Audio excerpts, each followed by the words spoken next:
मैं हूं नवीन चौहान। परमबीर को उनके पद से हटाया गया। उसके बाद महाराष्ट्र सरकार पर लगातार सवाल थे कि 100 करोड़ रुपए महाराष्ट्र के गृह मंत्री क्या मांग रहे थे। लगातार इस पर खूब हो हल्ला हुआ। संसद में लगातार हमने बहस देखी और इसी पर बातचीत करने के लिए बिजनौर के सांसद मलूक नागर हमारे साथ हैं। मलूक नागर जी, बहुत स्वागत हेडलाइंस इंडिया पर। किस तरह से आप देखते हैं, परमबीर को क्या अब इंसाफ न्याय की उम्मीद हो जाएगी जिस तरीके से गृह मंत्री ने इस्तीफा दिया?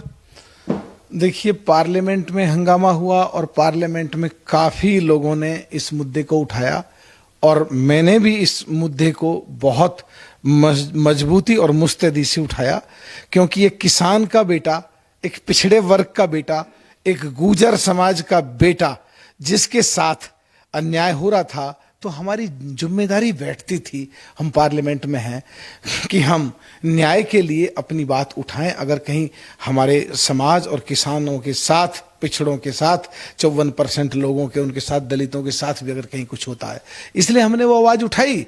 और हम सराहना करते हैं माननीय हाई कोर्ट महाराष्ट्र की कि उन्होंने सीबीआई के आदेश किए और उस दबाव की वजह से महाराष्ट्र सरकार ने गृह मंत्री जी से इस्तीफा लिया। और हम ये मानते हैं कि न्याय की शुरुआत हुई है और जो अन्याय किसान के बेटे के साथ, पिछड़ों के साथ, गुर्जर बेटे के साथ, परमबीर के साथ जो हुआ था, उसको न्याय की मिलने की हम शुरुआत मानते हैं और ये बहुत अच्छी बात है।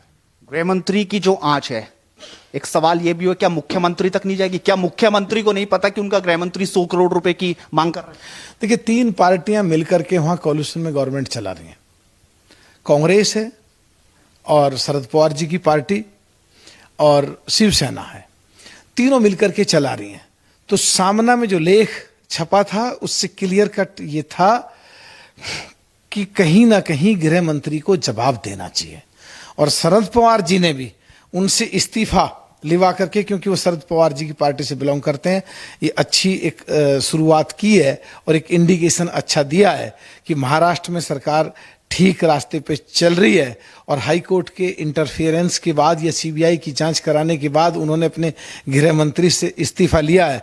तो हमें लगता है कि किसान के बेटे की, पिछड़े समाज के बेटे की, गुर्जर समाज के बेटे को न्याय मिलने के लिए शुरुआत हो चुकी है। और हमें उम्मीद है कि आने वाले समय में सीबीआई जांच के बाद दूध का दूध, पानी का पानी हो जाएगा और न्याय मिलकर के सामने। बीजेपी ने भी आरोप लगा दिया महाराष्ट्र सरकार में कि उनकी चुप्पी, खुद मुख्यमंत्री से उन्होंने सवाल पूछे कि उनकी चुप्पी आखिरकार क्या कह रही है।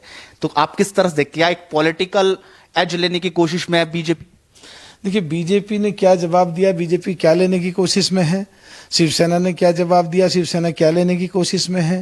कांग्रेस ने क्या जवाब दिया, कांग्रेस क्या लेने की कोशिश में है।